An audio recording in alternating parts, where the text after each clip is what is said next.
কিছু সময় আগে আমার বয়ফ্রেন্ড আমাকে তার ব্লক লিস্টে সদস্য করে দিল। তার ভাষ্যমতে আমার অপরাধ আছে একটা, আর তা হলো আমি গরিব ঘরের মেয়ে। অথচ প্রেমের শুরুতে হাতটা ধরে বলেছিল, উঁচু নিচু আমি মানি না। আমি শুধু জানি তোমাকে ভালোবাসি আর তোমাকেই ভালোবাসতে চাই। তুমি যদি আমাকে ফিরিয়ে দাও তাহলে ভাববো যে বড় ঘরের ছেলে হওয়াটাই আমার দোষ। ছেড়ে দিব এই সংসার, তবুও আমায় গ্রহণ করো তুমি। সদ্য পিতা হারানো আমি এটা যেন গলে গেলাম। একটা শক্ত হাতের প্রয়োজন ছিল। আমাদিকে বাড়ানো হাতটা চেয়েও ফিরিয়ে দিতে পারলাম না। নিষ্ঠুর হে মন বলল যে তোর জন্য নিজ সংসার ছাড়তে চায়, সে আর যাই হোক তোকে কখনোই ছাড়বে না। আমি হতভাগী ভুলেই গিয়েছিলাম পৃথিবী কঠিন আদলে তৈরি। হে রজনীতে ঢাকাই সব। প্রয়োজন ছাড়া কেউ কারোর নয়, প্রয়োজনেই মানুষ হয় আপন। যেমনটা আমি তাকে প্রয়োজনে গ্রহণ করেছিলাম, তবে কখনোই ছাড়তে চাইনি। কিন্তু সে এক মুহূর্তে বুঝিয়ে দিল আমি তার প্রয়োজনে প্রয়োজনীয় ছিলাম। লাইনগুলো লিখেই ডায়েরিটা বন্ধ করে দিল হুর। সবটাই তিক্ত হয়ে গেছে তার নিকট। 6 মাস আগের ঘটনাগুলোই লিখেছে সে। ভালোবাসা বলতে কিছুই নেই, হারিয়ে যায় সকলে। কেউ কথা দিয়ে কথা রাখেনি, যেমনটা রাখেনি বাবা। দুচোখ মুছে হুর, ডুবে যায় স্মৃতিতে। কত শত রঙিন স্বপ্ন বুনেছিল সে। বাবা হাত ধরে বলেছিল, মা, তোকে কখনো ছেড়ে যাব না। অথচ সেই বাবাই চলে গেলেন। হুমায়ুনের ক্যান্সার ছিল, চিকিৎসা করার সুযোগ মেলেনি। তার আগে মারা যান উনি। ডায়েরিটা যত্ন করে তুলে রাখে আলমারিতে। রুগ্ন মায়ের রুমে গিয়ে বসে পড়ে। দিন দিন লতিফার অবস্থাও খারাপ হচ্ছে। কে জানে কোন রোগ হয়েছে। হুরের মস্তিষ্ক তেমন কিছু ভাবতে পারে না। লতিফা বললেন, তোর জন্য বিয়ের প্রস্তাব এসেছে। না করে দিল মা। এটা কেমন কথা হুর? আমি অসুস্থ, তোর বাবা নেই, আর তুই কি না বিয়ে করবি না? মা তুমি অসুস্থ, এই অবস্থায় বিয়ে কেমন করে কি করব বলো তো? এর জন্যই বলছি বিয়ে করতে। আমি মরলে পাড়ার কুত্তারাও হুমড়ি খেয়ে পড়বে, ছিঁড়ে খাবে। তবু আমি বিয়ে করতে চাচ্ছি না মা। দেখ মা, তোর হাতটা শক্ত কারো হাতে তুলে দিতে পারলে আমি নিশ্চিন্তে মরতে পারবো। এইটুকু প্রতিদান দে মা, নাকচ করিস না আর। কেঁদে ওঠে হুর। লতিফার হাত ধরে বলে, তোমাকে রেখে কেমন করে থাকবো আমি? এর জন্যই তো কাছাকাছি বিয়ে দিব, যাতে তখন ইচ্ছে আসতে পারিস। মানে? জমিদার বাড়ি থেকে প্রস্তাব এসেছে। পরশু জমিদার বাড়ির বড় ছেলের বিয়ে হওয়ার কথা, তবে জমিদার বাড়ির ছোট ছেলে সেই মেয়েকে নিয়ে চলে গেছে। কথাটা শোনা মাত্রই মাথায় আকাশ ভেঙে পড়ল হুরের। তাহের ওর প্রাক্তন হয়, আর সে তো জমিদার বাড়ির ছোট ছেলে। চোখ দুটো ছলছল করে ওঠে ওর। এ কেমন পরীক্ষার মধ্যে পড়তে হলো তাকে? যার সাথে বিয়ে হবে তাকে এখনও দেখেনি হুর, দেখার কোনো আগ্রহ নেই। মায়ের ইচ্ছের মর্যাদা দিতে গিয়ে নিজেকে বলি দিচ্ছে সে। কিছুই করার নেই এখন। এই পৃথিবীতে একজনই আছে তার, সেও শয্যাশায়ী। লতিফার কিছু হলে চারপাশের হায়নারা ওকে কলঙ্কিত করে দেবে। সব কিছু বিবেচনা করে বলি হতে রাজি হয়েছে হুর। প্রাক্তন প্রেমিকের বাড়িতেই বউ হয়ে যাচ্ছে সে। জমিদার বাড়ি থেকে হলুদের জিনিসপত্র এসেছে। এক করেও খরচ করতে হবে না মেয়ে বাড়ির, শুধু তারা মেয়েটাকেই নেবে। হুরকে বেশ পছন্দ করেছে জমিদার গিন্নি, তাই তো এত শত আয়োজন। হলুদ শাড়ি পরিয়ে উঠানে নেওয়া হয় হুরকে। লতিফা মেয়ের দিকে তাকিয়ে আছেন, দৃষ্টিতে খুশি ঝলমল করছে। মায়ের হাসি দেখে মৃদু হাসে হুর। মায়ের কোনো বড় অসুখ হয়েছে বলে তার ধারণা। সবাই হুরকে হলুদ লাগাতে থাকে। হঠাৎ করে কয়েকজন এসে বলে, এই জমিদার গিন্নি এসেছে, সবাই সরে যাও। সবাই দুভাগে ভাগ হয়ে দাঁড়ায়। হুর লক্ষ্য করে মাঝবয়সী সুন্দর স্বাস্থ্যের এক মহিলা এগিয়ে আসছেন, গায়ে অলংকারে ভরা, চালচলনেই বেশ ভাব। এগিয়ে আসে সে হুরের দিকে। হুরের মাথায় হাত রেখে বলেন, মার্শাল্লাহ, আমার বাড়ির যোগ্য বউ হতে হবে কিন্তু। মাথা ঝাঁকায় হুর। জমিদার গিন্নির নাম রুমা। তিনি একটি বাক্স থেকে গহনা বের করে হুরের গলায় পরিয়ে দিলেন। প্রচণ্ড অবাক হয় হুর। এত ভারী গহনায় কেমন অস্বস্তি হচ্ছে তার। রুমা সেটা বুঝে নিয়ে বললেন, এটা তোমাকে প্রথম দেখার জন্য দিলাম। তোমার রূপের কথা অনেক শুনেছি, তবে ভাবতেও পারিনি এত সুন্দর হবে। তোমার নামের মতোই তুমি সুন্দর। আসমান থেকে যেন কোনো হুর নেমে এসেছে। রুমার মুখে প্রশংসা শুনে লজ্জা পেল হুর। পরক্ষণেই ভাবনায় আসে তাহিরের কথা। তাহির ফিরে এলে ও বাড়িতে কেমন করে থাকবে হুর? যারা গল্প পড়েন তারা রেসপন্স করিয়েন, ভালোবাসা রইল। বিয়ের দিন সকালে প্রচণ্ড মন খারাপ হয় হুরের। মন খারাপের কারণ সে খুঁজে পায় না। একটু পরে যে মানুষটা স্বামী হতে চলেছে তাকে এখনও দেখেনি সে। দেখার জন্য ভেতর থেকে কোনো চঞ্চলতাও নেই, যেন বিয়ে নয়, চলছে পুতুল খেলা। আজ বলেছে আর কালই বিয়ে। আশ্চর্য, অন্যের পাপের শাস্তি যেন তাকে দেওয়া হচ্ছে। জমিদার বাড়ি থেকে কয়েকজন মেয়ে পাঠানো হয়েছে। সকাল থেকে তারা হাত পায়ে মুখে কী যেন মাখিয়ে বসিয়ে রেখেছে। রূপচর্চার চরম পর্যায়ে উঠানো হয়েছে। হুরের কোনো অনুভূতি নেই। কিছু মেয়ে নানানভাবে মজা করে চলেছে। মেয়েটার সেদিকে ধ্যানই নেই। হঠাৎ করেই বাহুতে ধাক্কা পায়ও। ঘুরে তাকাতেই দেখে দুটো মেয়ে হাসছে। অপ্রস্তুত হয় মেয়েটা। তিথি বলে, কি গো ভাবি, কোন ধ্যানে আছো? আমরা এতক্ষণ ধরে এসেছি অথচ তোমার কোনো ধ্যানই নেই। হুর ঈষৎ অপ্রস্তুত হলো, তারপর শুধালো, তোমরা? আমরা হলাম তোমার ননদিনী। ও আচ্ছা, দাঁড়িয়ে আছো কেন? বসো তোমরা। হুরের পাশে বসে তিথি।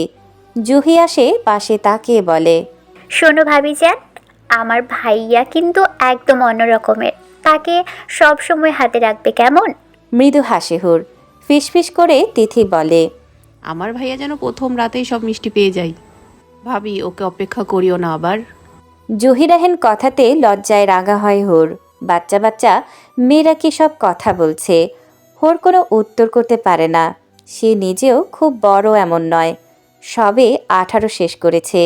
এই তো মাসখানেক আগে এইচএসসি পরীক্ষা দিল। জুহি আর তিথি যেন আজ ঠিক করেছে হুরকে লজ্জায় মেরে ফেলবে। হুরের দম বন্ধ হয়ে যাবার মতন অবস্থা। কোনো মতে উঠান থেকে উঠে আসে সে। ক্লাস 10-এর মেয়েরা এত দুষ্ট হয় নাকি? সোনালি পাড়ের লাল বেনারসি পরানো হচ্ছে হুরকে, সাথে ভারী গহনার সেট, মুখে মেকআপের ছোঁয়া। সব মিলিয়ে হুর আজ নতুনভাবে হুরের মতন সেজে উঠেছে। অদ্ভুত সুন্দর লাগছে মেয়েটাকে। দূর থেকে চোখের পানি ফেলেন লতিফা। মেয়েকে বিয়ে দিয়েই যেন শেষ নিঃশ্বাস ত্যাগ করবেন। উনিও একই রোগে আক্রান্ত। হুমায়ুন সিগারেটের নেশায় মত্ত ছিল। তার সাথে 22 বছর সংসার করেছে লতিফা। হুমায়ুনের সাথে সাথে তাকেও মরণ ব্যাধিতে ধরেছে। দু চোখের কার্নিশের পানি টুক করে মুছে নিয়ে এগিয়ে আসেন তিনি। হুর লতিফাকে দেখেই ছলছল নয়নে তাকায়। লতিফা মেয়ের কপালে চুমু দেন। হুরের বুক হু হু করে ওঠে।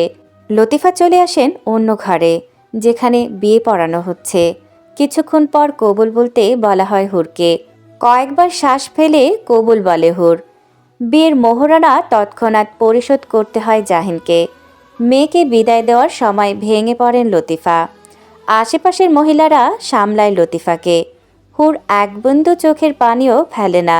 সে মনে মনে দৃঢ় প্রতিজ্ঞা হয়, মায়ের সামনে আর ভেঙে পড়বে না সে। জমিদার বাড়ির নিয়ম অনুসারে নতুন বউকে পালকিতে তোলা হয়। পালকি চলা শুরু করলেই দু চোখ বেয়ে অশ্রু বেরিয়ে আসে। পালকি যত আগায় হুর যেন ঠিক ততটাই পেছন ফিরে তাকায়। ভবিষ্যৎ নিয়ে ভাবনা আসে না তার। সে তাকিয়ে তাকিয়ে দেখে তার ফেলে যাওয়া মমতাময়ী মাকে। কেন যেন বুকটা ভারী অনুভব হয়। আচ্ছা, এখন কি তার কিছু হারানোর ব্যথা অনুভব হচ্ছে? কি হারাবে সে? তার মমতাময়ী মাকে? জমিদার বাড়ির বড় ছেলে জাহিন। এখন তাকে ঘরে বসিয়ে দেওয়া হয়েছে। মস্ত বড় ঘরটা ফুলের গন্ধে ভরে উঠেছে। হুর বুক ভরে শ্বাস নেয়। তার চোখ দুটো বুজে আসতে চায়। সহসাই দরজা খোলার আওয়াজ হয়। ঘুম ছুটে যায় ওর। ও চেপে বসে থাকে। বুকের ভেতর কেমন করছে। অপরিচিত মানুষের ঘ্রাণ অনুভব হচ্ছে। হুর দম আটকিয়ে বসে থাকে। জাহিন চুপচাপ স্বভাবের। জীবন নিয়ে তার অনেক বেশি ভাবনা রয়েছে, তবে সেটা প্রচার করে বেড়ানোর স্বভাব নেই তার। ও ধীরে ধীরে মেয়েটির পাশে এসে বসে। হুর তখন মাথা নিচু করে আছে। ও শুধায়। এভাবে রাত পার করবে? প্রথমবারের মতন পুরুষ কণ্ঠটি শুনতে পায় সে। কম্পিত হয় দেহ। জাহিনের কথার জবাব মেলে না। ও হাসে, ফের শুধায়। রাগ করে আছো নাকি?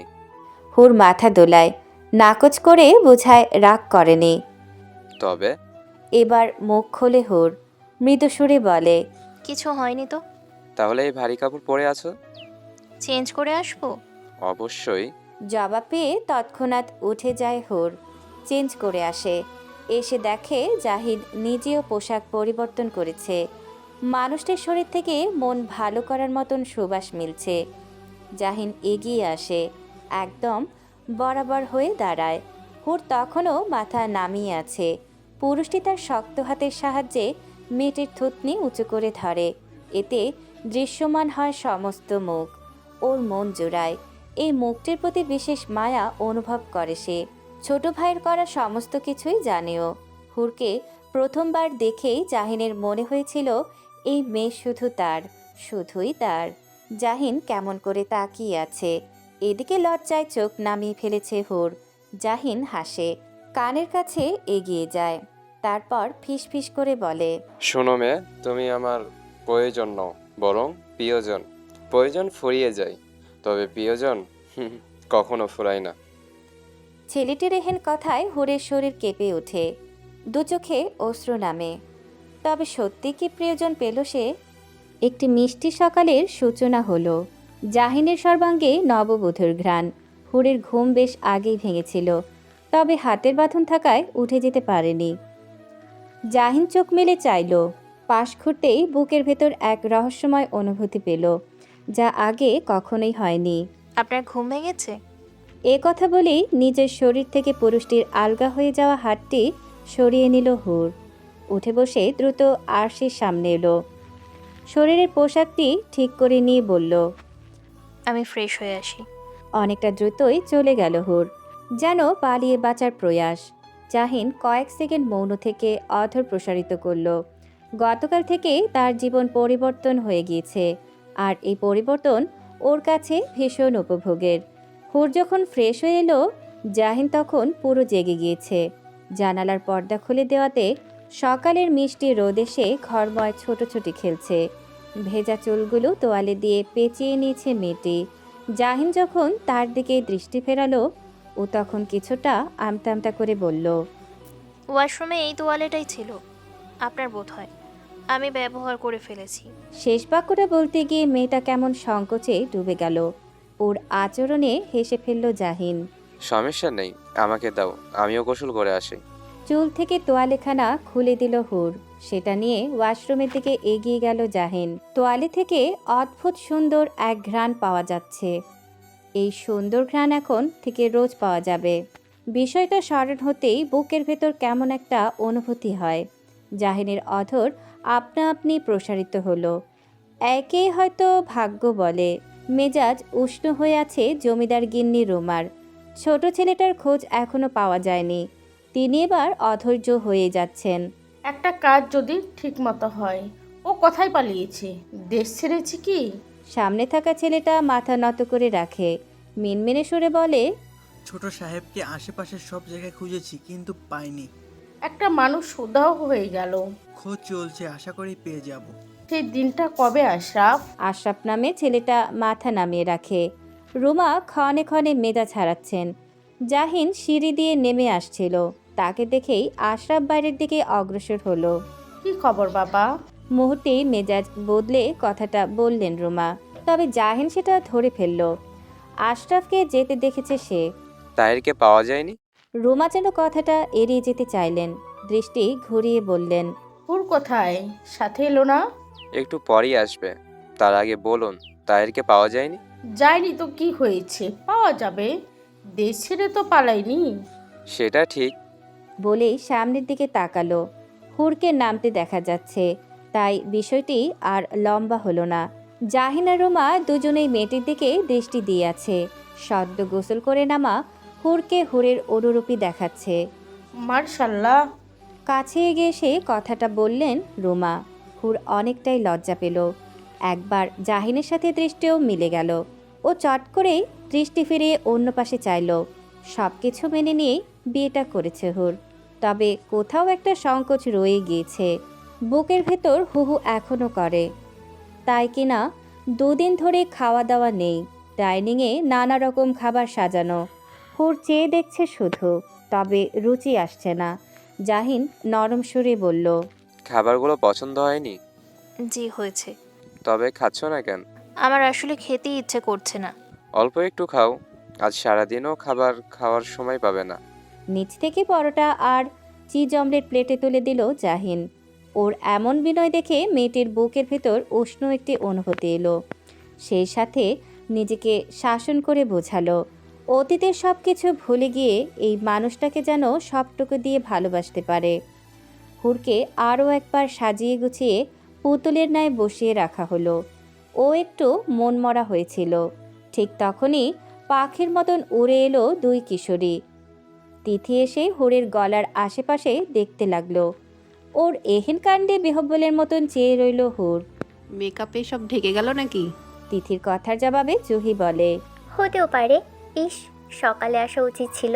ওদের দুজনের কথার মাঝে বোকার মতন হুর বলল, তোমার কিসের কথা বলছো? Love bite. বলল জুহি। ওর কথায় চোখ বড় বড় করে ফেলল হুর। কেমন একটা লজ্জা লাগছে। তিথি ওর লজ্জা বাড়াতে কানের কাছে ঘেঁষে বলল, বলো তোমার প্রথম রাতের রোমান্স কেমন ছিল? আমাদের কাছে সব শেয়ার করতে হবে। ভাইয়া খুব রোমান্টিক, রাইট? হুরের যে কি অস্বস্তি হচ্ছে, এরকম কথাবার্তায় একদমই অভ্যস্ত নয় সে। ওর চোখের দৃষ্টি নত রাখে। তবে এই দুই কিশোরীও থেমে থাকার পাত্রী নয়। নাছোড়বান্দা হয়ে একের পর এক প্রশ্ন করতে থাকে। অথচ হুর শুধু লজ্জায় মিয়ে যায়, চারপাশে চোখ বোলায়। যদি কাউকে পায় যে তাকে এই দুই কিশোরের হাত থেকে রক্ষা করবে, কিন্তু হায়, পরিচিত কারোই দেখা মেলে না। তোরা এভাবে হাসছিস কেন? হুট করেই জাহিনীর গলাটা শোনা গেল। এতে করে দুই বোন কেমন জড়সড় হলো। ঠিক তারপরেই মেকি হাসি মিশিয়ে তিথি বলল, কিছু না তো। হ্যাঁ ভাইয়া, আমরা এমনি হাসছিলাম। একই সুরে বলল জুহি। এই দুই বোনকে বেশ ভালো করেই চেনা আছে জাহিনের। বংশের সবাই এদের দুজনকে দুষ্ট বলেই জানে, তাই এরা এমন হাসছে। এ কথা বিশ্বাস করার মতন না। জাহিন ভালো মতন দুজনকে পরখ করে নিল। তারপর এগিয়ে এসে দু বোনেরই চুল টেনে ধরল। আমার সাথে মিথ্যা বলা? ভাইয়া ব্যথা পাই তো, সত্যি এমনি হাসছিলাম। জুহি এমনভাবে বলল কথাটা যেন কান্না করে দিবে। একে সুর ধরল তিথিও। আমরা কিছুই করিনি, বিশ্বাস না হলে ভাবিকে জিজ্ঞাসা করো। হুরের দিকে অসহায় নয়নে তাকালো দুই বোনই। ও একটু আমতা আমতা করে বলল, ব্যথা পাচ্ছে তো, ছেড়ে দেন। এ কথার পরে হাতখানা আলগা করল জাহিন। অমনি দু বোন পালিয়ে গেল। ওদের দিকে দৃষ্টি ফিরিয়ে জাহিন বলল, দুটোই দুষ্টু। হুর কিছু বলল না। সে উঠে দাঁড়িয়েছিল। পুনরায় নিজের আসনে বসলো।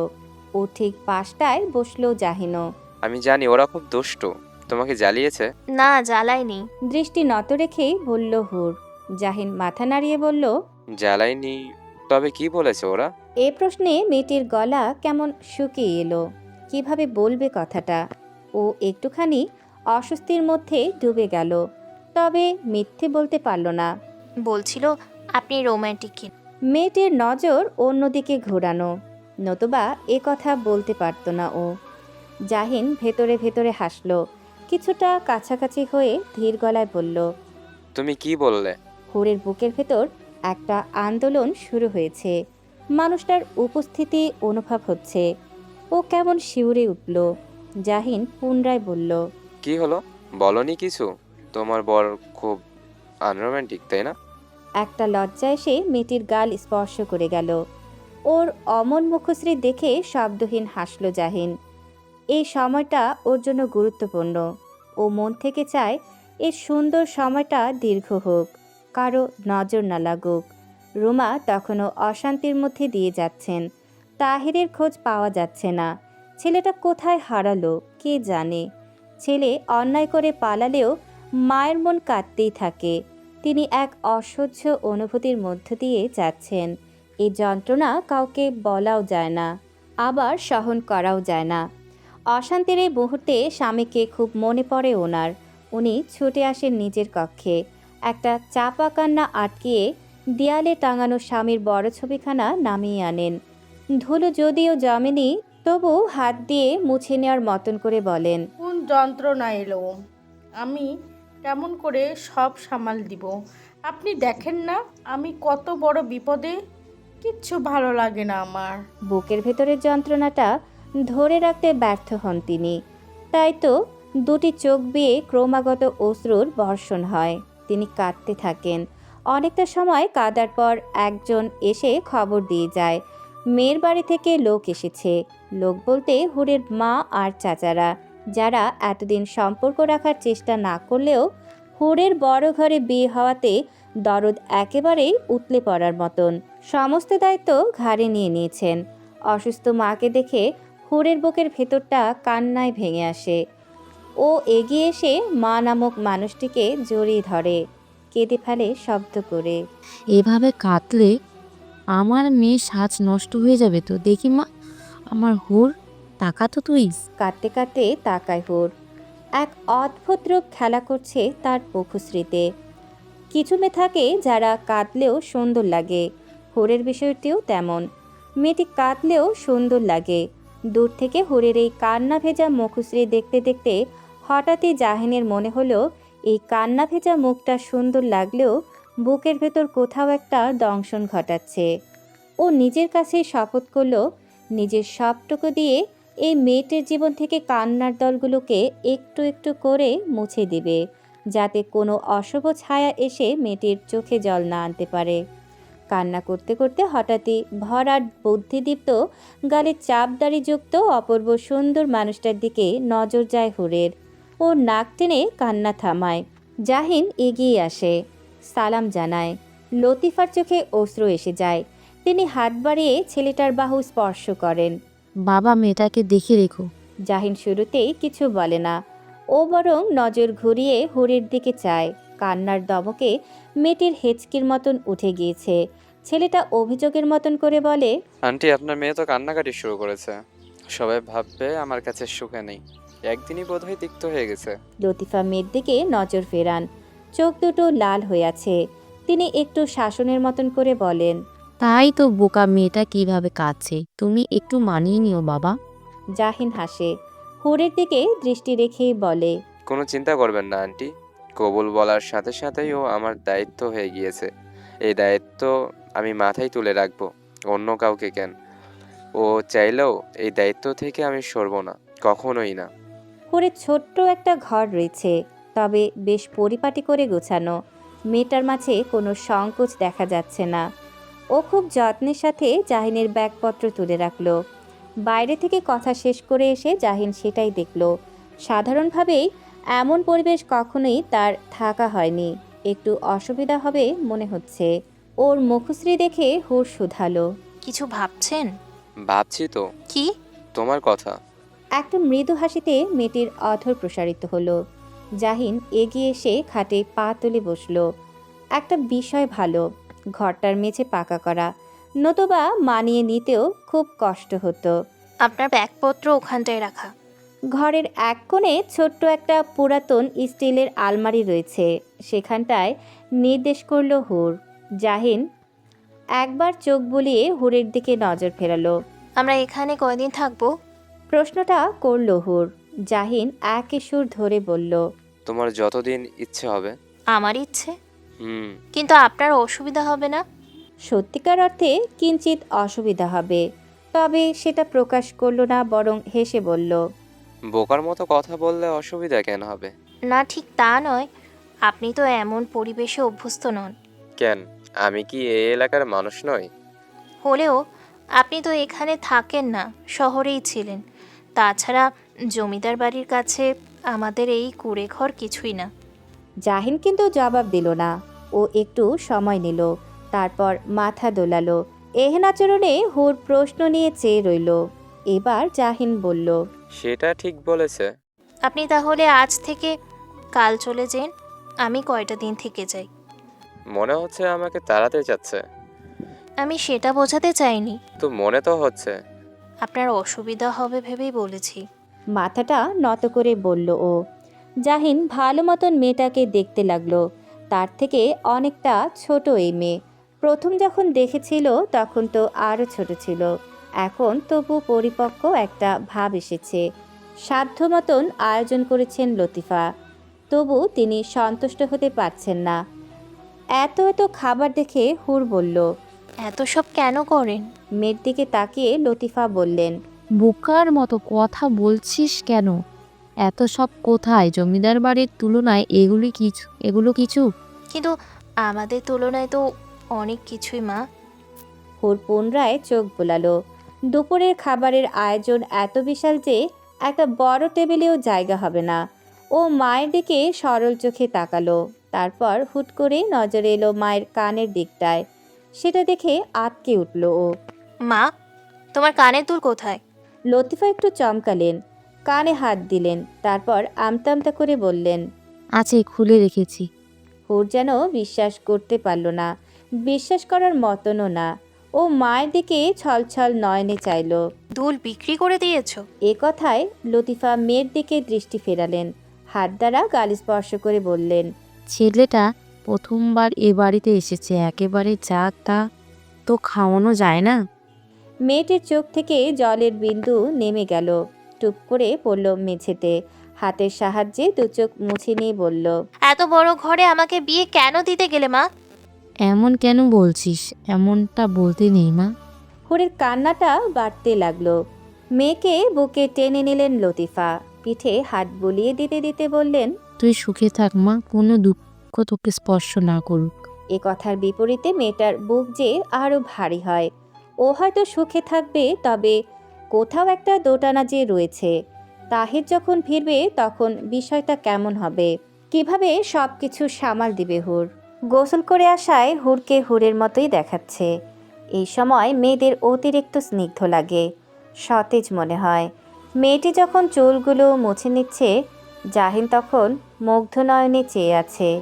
ফর্সা কোমল পিঠে কিছু পানির বিন্দু জমেছে। চুল মুছে নিয়ে মেয়েটি ঘুরে তাকাতেই দৃশ্যটি দেখতে পেল। এমনভাবে তাকানোয় লজ্জা এসে ছুঁয়ে গেল তাকে। সেটা খেয়াল করে জাহিন বলল। সরি। তার বিনয় যে কাউকে মুগ্ধ করবে।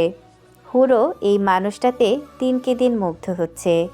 তবে কোথাও একটা বাধা তৈরি হয়।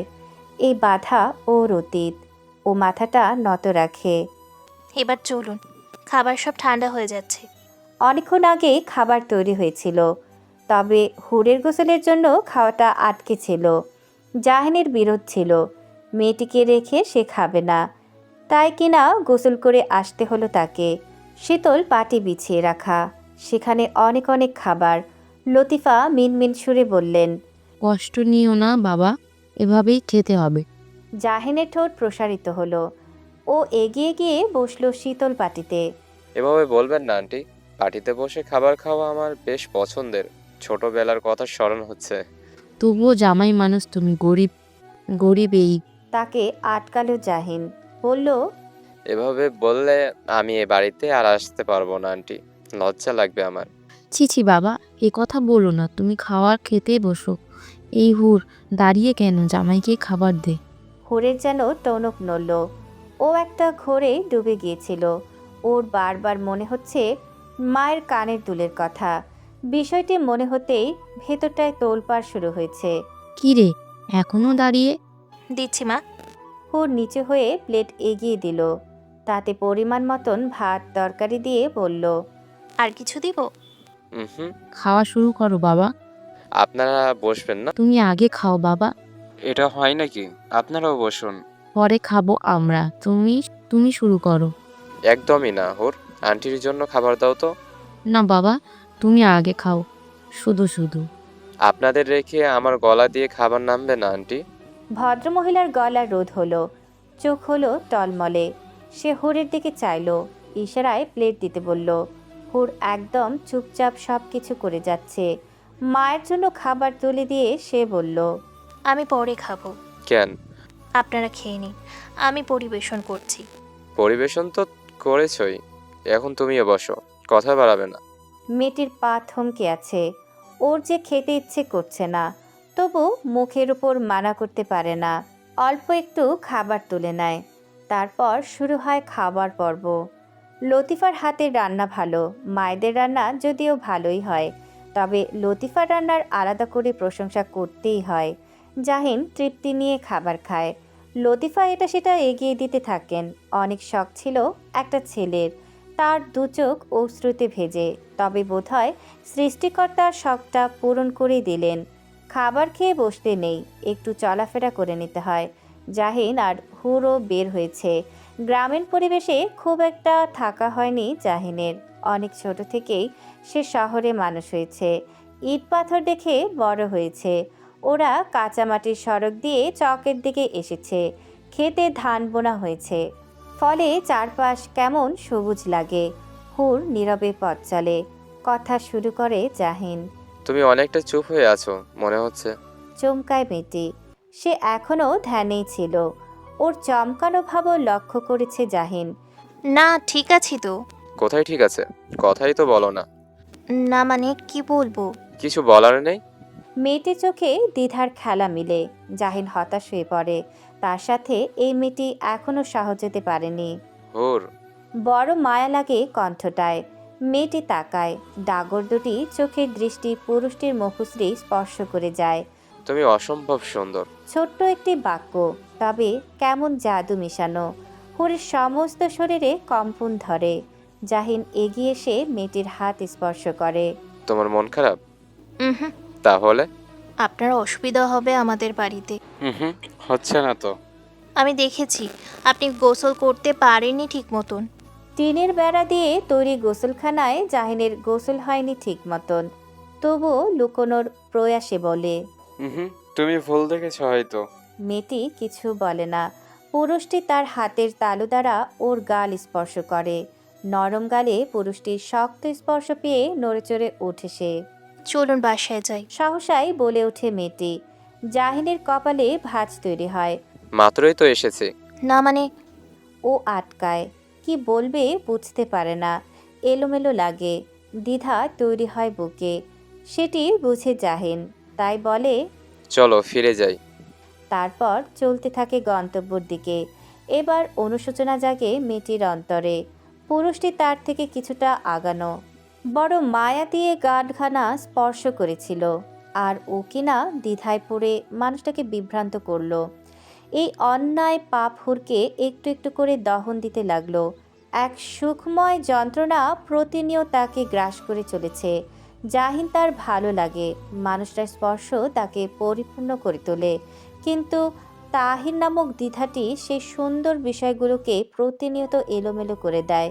শুধু মনে হয় যখন তাহির ফিরবে তখন কেমন হবে। সব কিছু ঠিক থাকবে তো, নাকি সব কিছু ভাসিয়ে নেবে বানের জলের মতন। থমথমে মুখে ফিরল জাহিন। তার মনটা ঈষৎ খারাপ। একই অনুভূতি হুরের মাঝেও বিরাজমান। সে শান্ত দৃষ্টিতে সামনে এগিয়ে চলেছে। জাহিন এসে নির্দিষ্ট কক্ষে চলে গিয়েছে। হুরকে দেখে লতিফা ডাকলেন। এসেছি মাত্রই তো গিয়েছিলি। দুপুরের খাওয়া তো লেট করে খেলাম মা, বিকেলেও হয়ে এসেছে, তাই ফিরে এলাম। বেশি দূরে যাইনি। ইচ্ছে করেই মিথ্যেটা বলল হুর। সে চায় না মা কোনোভাবে বিষয়গুলো নিয়ে কষ্ট পাক। ও চায় মা ভালো থাকুক। ভালো কথা মনে করলি, ছেলেটাকে একটু চা করে দে, ভালো লাগবে। মেয়ের বাহু স্পর্শ করে বললেন লতিফা। হুর শুকনো একটি ঢোক গিলে তারপর এগিয়ে যায় রান্নাঘরের দিকে।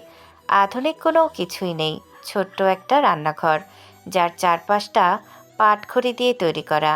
প্রতি বছর বৃষ্টির সময় পাটখড়ির পচন হয়, তখন আবার বেড়া খুলে নতুন করে লাগানো হয়।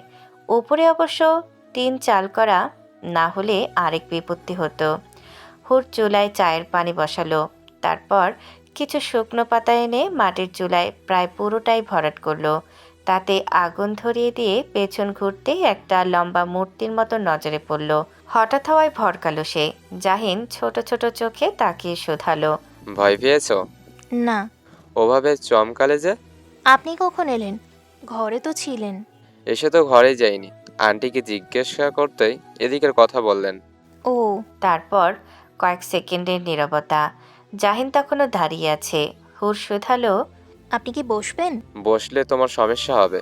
মেয়েটির হৃদয়ে একটা ধাক্কা লাগলো। জাহিনে কথা কেন শুধালো? তবে কি তার হৃদয়ে দ্বিধা রয়েছে? আমার কেন সমস্যা হবে? আপনি বসুন। বলেই কাঠের তৈরি একটি আসন এগিয়ে দিল হুর। জাহিন বসল। পানিতে বলক এসেছে, তাতে পরিমাণ মতন চিনি আর অল্প একটু লবণ দিল হুর। তারপর দিল গুঁড়ো চা পাতা। কয়েক মিনিট পর চা নামিয়ে ফেলল। এবার চুলায় বসালো দুধ, যা আগে থেকেই ঘন করে রাখা। তবু সেটা গরম করে নিয়ে তাতে লিকার চা মিশিয়ে নিল। পুরোটাই মনোযোগ দিয়ে দেখল জাহিন। তুমি কিন্তু ভালো চা বানাও। এখনো তো খেয়ে দেখেননি। খাওয়া লাগে না, দেখেই বোঝা যায়। খেতে ভালো না লাগলে পরে কিন্তু আমার দোষ দিতে পারবেন না। এই কথার বিপরীতে জাহিন শুধুই হাসল। হুর চায়ের কাপে চা ঢেলে নিয়ে বলল, জানি না ভালো লাগবে কিনা। কাপ তুলে নিল জাহিন। জবাব না দিয়ে সে বরং চুমুক বসালো। চায়ের স্বাদ ভালো হয়েছে, কড়া লিকার হওয়াতে খেতে আরাম লাগছে। এত ভালো চা বানাও, সেটা আগে জানলে আবদার করে বসতাম। সত্যি ভালো লেগেছে? তুমি খেয়ে দেখো। এই বলে কাপটি এগিয়ে দিল জাহিন। হুর দ্বিধায় পড়ল, তবে জাহিন এগিয়ে ধরায় মানা করতে পারল না। ও চা কাপে চুমুক বসালো। যেখানে জাহিনের ঠোঁটে স্পর্শ করেছিল ওখান থেকেই চুমুক দিল ও। জাহিন সেটা লক্ষ্য করলো। ওর ভালো লাগলো। ভালো লাগলো এটা ভেবে মেয়েটি তার প্রতি ভালোবাসার অনুভূতি না রাখলেও ভালো লাগার অনুভূতি ঠিকই রাখে। রাতের খাবার খাওয়ার সময় লতিফার সাথে বেশ কথাবার্তা হলো জাহিনের। শ্রদ্ধা সম্মান জানানোর ক্ষেত্রে ছেলেটা অতুলনীয় বটে। ওর প্রতিটা কাজ চলন বলনে মুগ্ধ হয়ে যাচ্ছে হুর। আকাশের বুক থেকে মেঘের দল একটু একটু করে সরতে শুরু করেছে। মেয়েটি তখনও এক ধ্যানে চেয়ে। লতিফা এবার বাহু টেনে ধরলেন। কি হয়েছে তোর? কিছু হয়নি তো মা। কতবার ডাকছি, উত্তর করছিস না কেন যে? ডেকেছো? অবাক হয়ে বলল হুর। লতিফা শান্ত দৃষ্টিতে মেয়ের দিকে তাকালেন। মাথায় হাত বুলিয়ে বললেন, সব ঠিক আছে তো? হ্যাঁ, সব ঠিক আছে, তুমি চিন্তা করো না। জানি দুলের জন্য তোর মনটা ভালো নেই। যা যাওয়ার তা চলে গেছে মা। সেটাই রে, তুই যা ঘুমিয়ে পড়, লেট করিস না। মাথা নাড়িয়ে চলে যায় হুর। লতিফা সে পথে চেয়ে থাকেন। বুকের ভেতরটা হু হু করে ওঠে। এই সময়টায় স্বামীর কথা বড় স্মরণ হয়। লোকটার চলে যাওয়ার পর মেয়েকে ধরে বেঁচেছিলেন। তবে মেয়েরা যে অন্যের ঘরের জন্য বড় হয়, আর নিজের ঘর দিয়ে যায় শূন্যতা। জাহিনের ঘরটা বিশাল, সেই সাথে রয়েছে নানান ধরনের জিনিসপত্র। সেই তুলনায় ছোট্ট একটা কক্ষ হুরের। তাও দামি কোনো জিনিসপত্র নেই। লজ্জা না হলেও মানুষটার কথা ভেবে খারাপ লাগছে। খাটের এক কোণে বসে থাকা সব পুরুষকে এই কক্ষে বেমান ঠেকছে। তার জায়গা যে রাজমহলে, এই ছোট্ট নীর তার জন্য জেলখানার মতন। ও বুক ভরে সমীরণ টেনে নিল, এদিক সেদিক করতে লাগলো। সেটা দেখে জাহিন বলল, এখন ঘুমাবে? আপনি ঘুমাবেন? কিছু কাজ আছে। ও, তুমি শুয়ে পড়তে পারো। অপেক্ষা করি। হুর অপেক্ষা করতে লাগলো। তবে দুজনের দূরত্ব অনেকটাই রইল। এমন একটা দূরত্ব মনের মধ্যেও রয়েছে।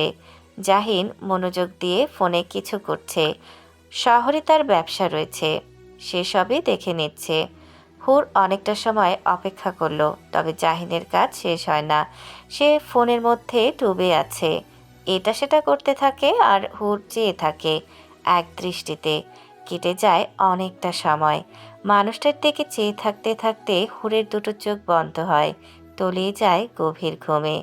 পর্ব ছোট হোক, তবু নিয়মিত হই কেমন। সমস্ত রাগ এপাশ ওপাশ করে কাটিয়েছে জাহিন।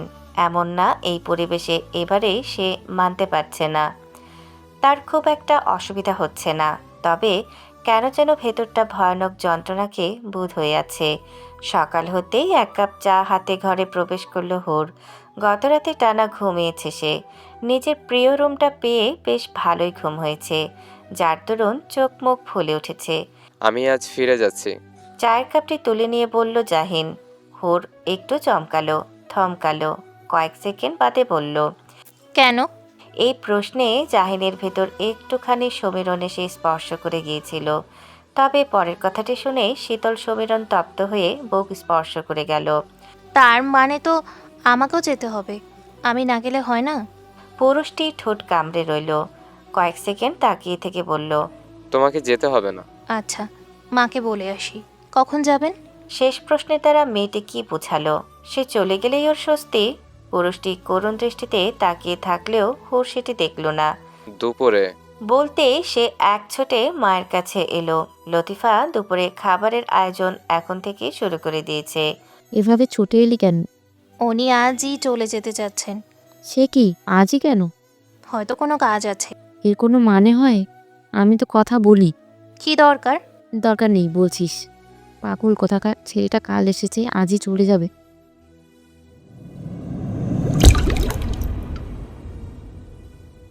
লতিফা আঁচল টেনে উঠে দাঁড়াতেই বাদ সাধল হুর। মায়ের বাহু চেপে ধরে বলল, কি দরকার?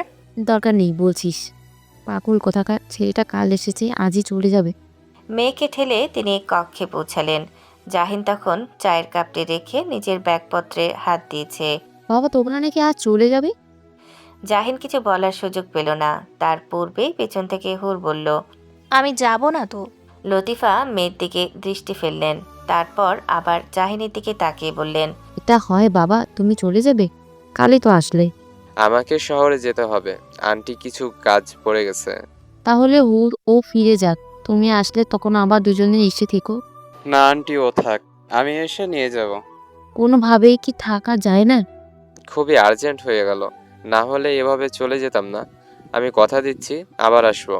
ঠিক আছে বাবা, যেভাবে ভালো হয় তার আমি রান্নায় বসাই। লতিফা ছুটলেন রান্নাঘরের দিকে। মেয়ের জামাইয়ের সবটুকু দিয়ে আপ্যায়ন করছেন তিনি। আপনি ব্যাগও নামিয়ে ফেলেছেন? খাটের উপরে থাকা ব্যাগটা দেখে শুধালো হুর। জাহিন উত্তর দিল না। কঠিন মুখে ব্যাগটা তুলে নিয়ে বলল, 1 সপ্তাহ পর আসবো। আচ্ছা। এইটুকু? আর কিছু কি মেয়েটার বলার নেই? জাহিন সবটা বুঝে জানে, তবু ওর হতাশ লাগলো। গতকাল বিকেলের ঘটনাটি স্মরণ হলো। সে উষ্ণ একটু চুমনের আশায় মেয়েটির দিকে অগ্রসর হচ্ছিল, অথচ কৌশলে তাকে ফিরিয়ে দিয়েছিল মেয়েটা। একজন স্বামীর কাছে বিষয়টি কষ্টের। দুপুরের খাবার খেয়ে মাত্র কয়েক মিনিট অপেক্ষা করলো জাহিন, তারপরই ব্যাগপত্র নিয়ে বের হয়ে গেল।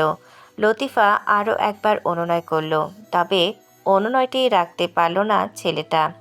তাকে যেতেই হলো। হুরের আহামরি কোনো অনুভূতি হচ্ছে না। মানুষটি ওর স্বামী, একটা ভালো লাগা কাজ করে ঠিকই, তবে সংকোচের দরুন দূরত্বটা রয়ে গিয়েছে। ও এটা ভেবে স্বস্তি পেল, মানুষটিকে অন্তত এই পরিবেশে আর কষ্ট পেতে হবে না। তাছাড়া কিছুটা সময় ওরও প্রয়োজন। আজকাল হৃদয় বড় প্রহার করে চলেছে। জাহিনের কাছাকাছি হওয়া মাত্রই তাহিরের কথা স্মরণ হয়।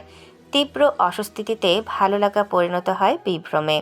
ভয় এসে চেপে ধরে গলা, আর তারপর বাড়ির দূরত্ব। আশ্চর্য হলেও সত্য, জাহিনের ফোন নাম্বারটি তার কাছে নেই। সন্ধ্যার নামাজ শেষ করে এসে মা বললেন, জাহিনের সাথে কথা বলছিস?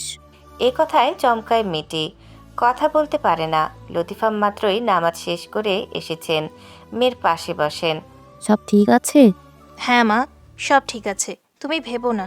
ভাবতে চাই না রে মা, তবুও ভাবনায় এসে যায়। ওই বাড়ির সবাই কেমন? হুর শান্ত দৃষ্টিতে মায়ের দিকে চায়। এ নারীটির জীবনে কি আছে? কিছুই তো নেই, শুধু সে আছে। তার জন্যই তো নিজের সবটুকু শেষ করে চলেছেন। হুরের ভেতরটা তীব্র খারাপ লাগায় বোধ হয়ে গেল। ও মায়ের কাঁধে মাথাটা এলিয়ে দিল। সবাই ভালো মানুষ মা, সবাই খুব ভালো, তুমি চিন্তা করো না।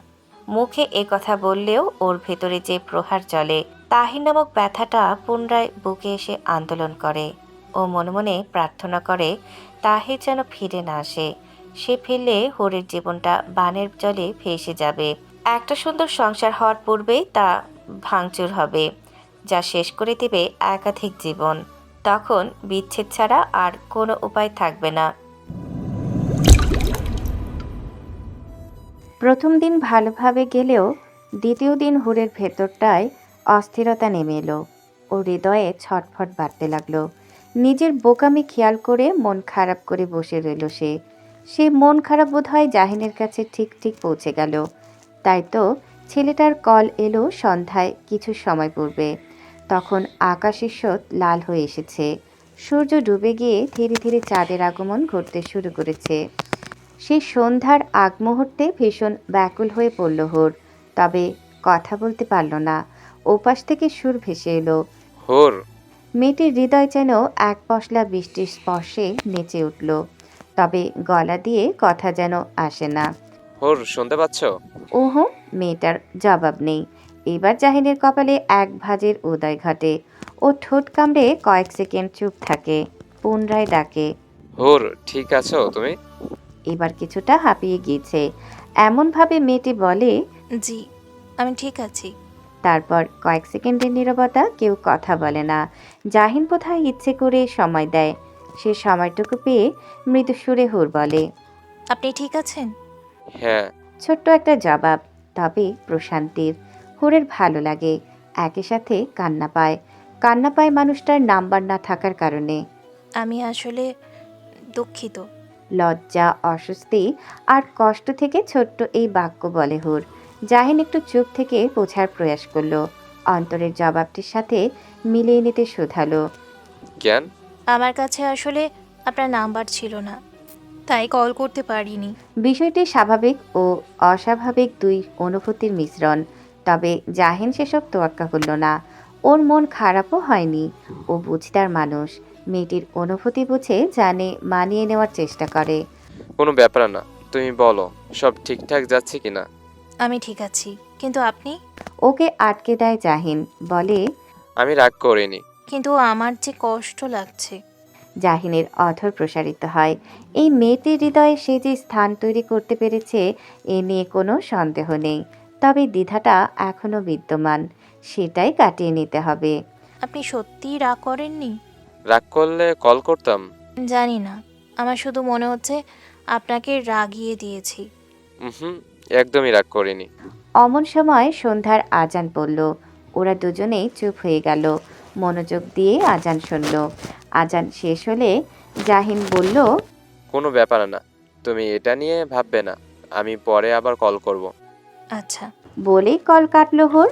ভেতর ঘর থেকে মায়ের ডাক পড়েছে। ছোট ছোট কদমে এগিয়ে গেল সেদিকে।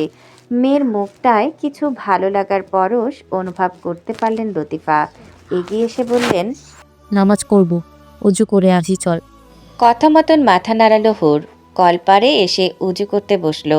অজুর পানি মুখ স্পর্শ করে যেতেই ভেতরটা শীতল হয়ে এলো। মনে পড়ল জাহিনের বলা কথাগুলো। জাহিন যখন বলেছিল, তুমি আমার প্রয়োজন নও, প্রিয়জন। সেই মনোমুগ্ধকর বাক্য হুরের হৃদয়কে আরও একবার আন্দোলিত করে। চোখ ভিজে যায় অশ্রুতে। ও মনে মনে প্রার্থনা করে এই মানুষটা ওর দ্বারা কখনো যেন না ঠকে। মনের ভিতরে জাগা সমস্ত দ্বিধা যেন ধুয়ে মুছে পরিষ্কার হয়, আর জাগ্রত হয় শুদ্ধ ভালোবাসা। যেই ভালোবাসা অন্তরে লালন করে, একে অপরকে সঙ্গী করে পথ চলবে যতদিন প্রাণ থাকবে এই ধরে। নামাজ শেষ করে মায়ের সাথে এক কাপ চা নিয়ে বসল হুর। লতিফা ও মেয়ের সঙ্গ পেয়ে আনন্দ বোধ করলেন। কথার মাঝে সহসাই বলে উঠলেন। তোর বাবা আজ বেঁচে থাকতে কত খুশি হতেন বলতো।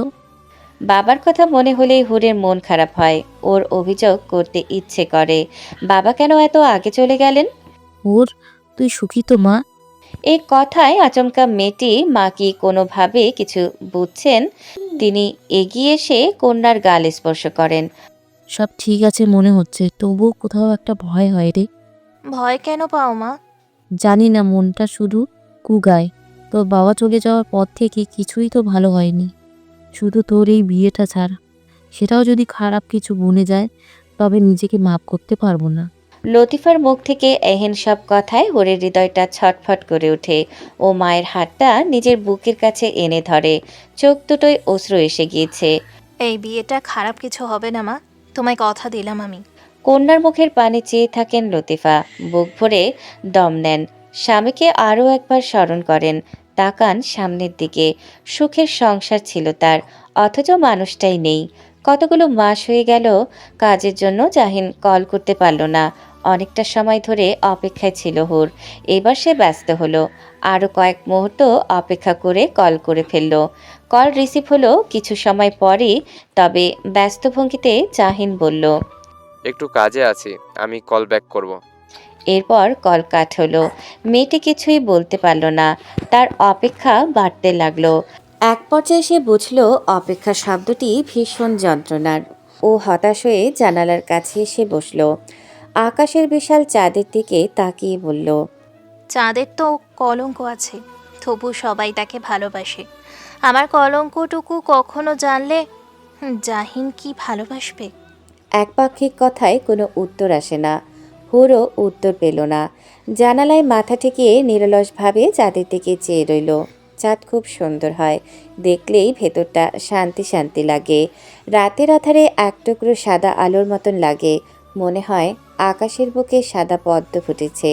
ও চেয়ে থাকে এক দৃষ্টিতে, তারপর চোখ দুটো লেগে যায় অজান্তেই। সেই ঘুম ভাঙে ফোনের রিংটোনে। জাহিন কল করেছে। কয়েক মুহূর্ত সময় নিয়ে খপ করে ফোনটি নিজের কাছে নিয়ে আসে। কলটি রিসিভ করতেই ওপাশ থেকে জাহিন বলে, সরি, তোমাকে অপেক্ষা করতে হলো। এই সামান্য সরিতে কি আছে হুর জানে না, তবে এই সামান্য শব্দটি ওর নিকট অসামান্য লাগে। চোখ দুটোই ভালো লাগা এসে স্পর্শ করে যায়। ঠোঁট দুটো কাঁপে, তৃষ্ণা জাগে অন্তরে। মানুষটিকে একটুখানি জড়িয়ে ধরার জন্য হৃদয় হয় ব্যাকুল, কিন্তু হয় আফসোস, সেই ইচ্ছেটুকু জাহির করতে পারে না সে। শুধু চাতক পাখির মতন তৃষ্ণার্ত হয়ে চেয়ে থাকে। তৃষ্ণার্ত হয়ে থাকে মানুষটার দর্শনের।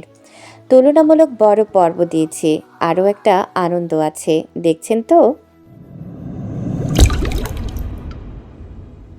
চোখের পলকে দিন যেতে থাকে, হুরের তৃষ্ণাও বাড়ে।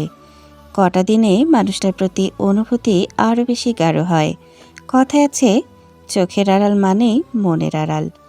তবে কখনো কখনো তা ভুল প্রমাণিত হয়। চোখের আড়াল হলেই মনের আড়াল হয় না। অনুভূতি যদি হয় খাঁটি, তবে ভালোবাসা তৃষ্ণা বাড়তেই থাকে। হুরের হৃদয় পবিত্র, যদি না তাহির নামক যন্ত্রণা দ্বিধা তার জীবনের সাথে না জড়িয়ে যেত। তবে আরও আগেই ভেতরের অনুভূতিটা প্রস্ফুটিত হতে পারত। সেটি হয়নি, তবে এই দূরত্ব তার হৃদয়কে ব্যাকুল করেছে।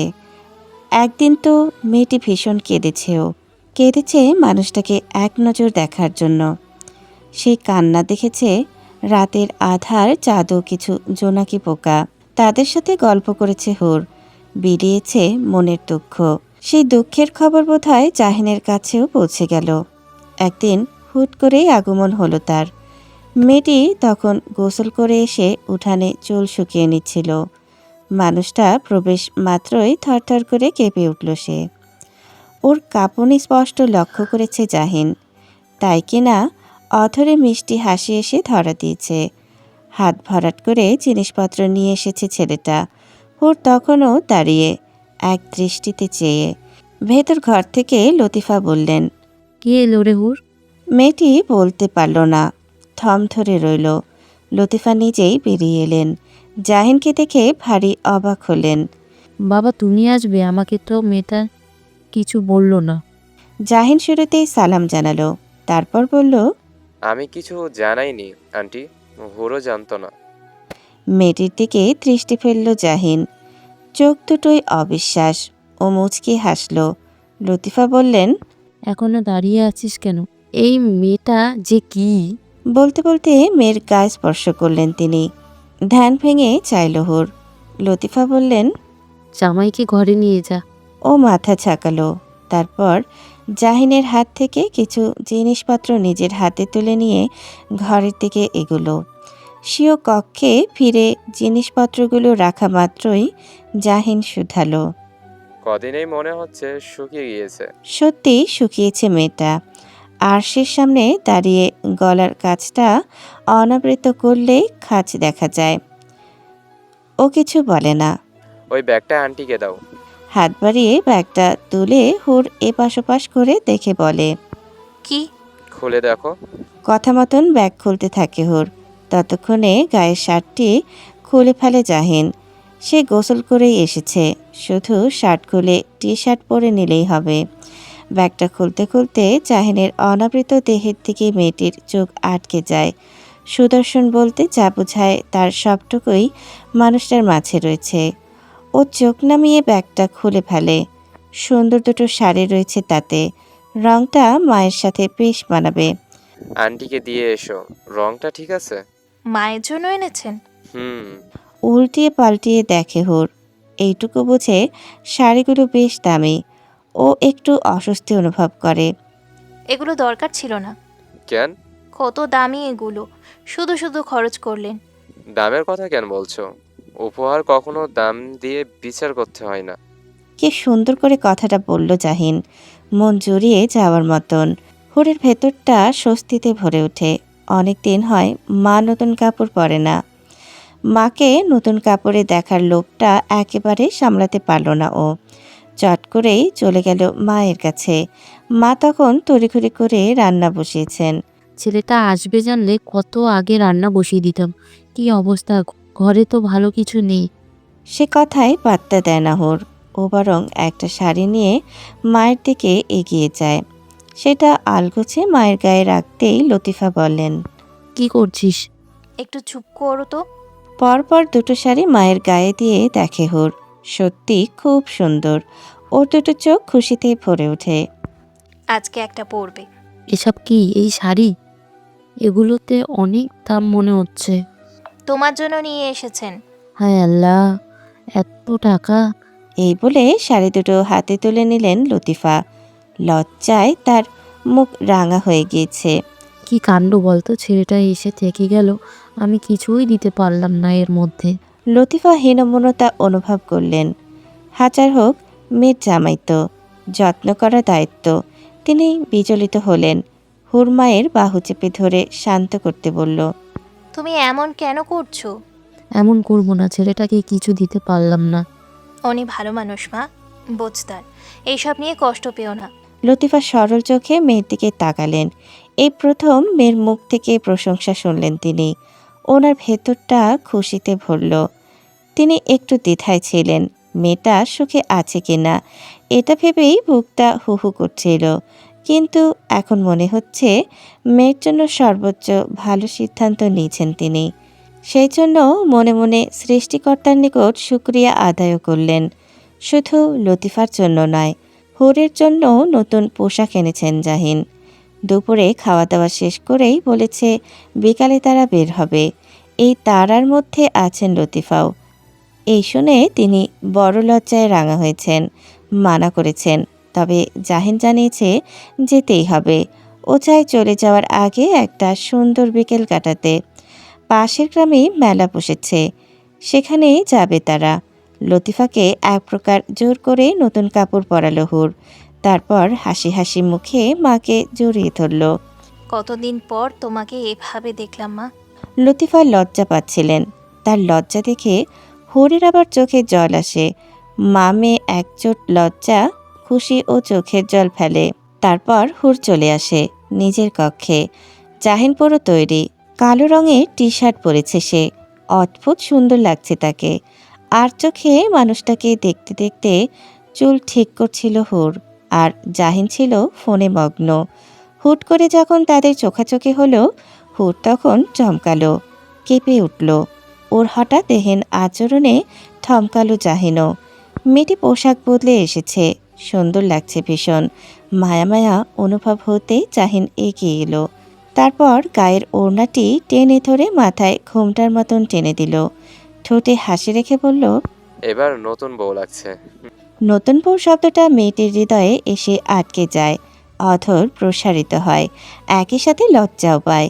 ও দৃষ্টি অবনমিত করে, হাতটা আলগোছে মানুষটার বুকে স্পর্শ করায়। বড় ভালোবাসা মিশিয়ে বলে, কথা দিচ্ছি, আজকের দিনটির জন্য আজীবন কৃতজ্ঞ থাকব। হুরের দিনগুলো স্বাভাবিকভাবেই কাটছিল।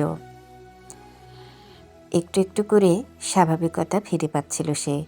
জাহিন যেহেতু ঢাকায় ব্যবসা করে, তাই নিয়মিত সেখানে যাতায়াত করতে হয় তাকে। সেই জন্য মেয়েটির অপেক্ষা একটু হলেও বাড়তে থাকে। এই যে যেমন আজ 3 দিন যাবৎ মানুষটা কাছে নেই। বিছানার চাদর ভাঁজ করতে করতে জাহিনের কথাই ভাবছিল মেয়েটি। অমন সময় একজন পরিচারিকা এসে বলল তিথি আর জুহি এসেছে। মেয়ে দুটো ভারী দুষ্ট। বিয়ের পর আর দেখা না হলেও কেমন একটা মায়া মায়া অনুভব হয় তার। ও দ্রুত বিছানা গুছিয়ে রেখে নিচে নামতে যাচ্ছিল। কিন্তু সেটি হওয়ার পূর্বেই হুড়মুড় করে ঘরে প্রবেশ করলো দুজনে। এসেই মেয়েটাকে পেছন থেকে আগলে ধরল, একসাথে বলল, ভাবিজান। দুজনে এমনভাবে চেপে ধরেছে যে মেয়েটি নড়াচড়া করতেও পারছে না। কয়েক সেকেন্ড বাদে হাত আলগা করলো ওরা। অনেকটা হাঁপানোর মতন করে হুড় বলল,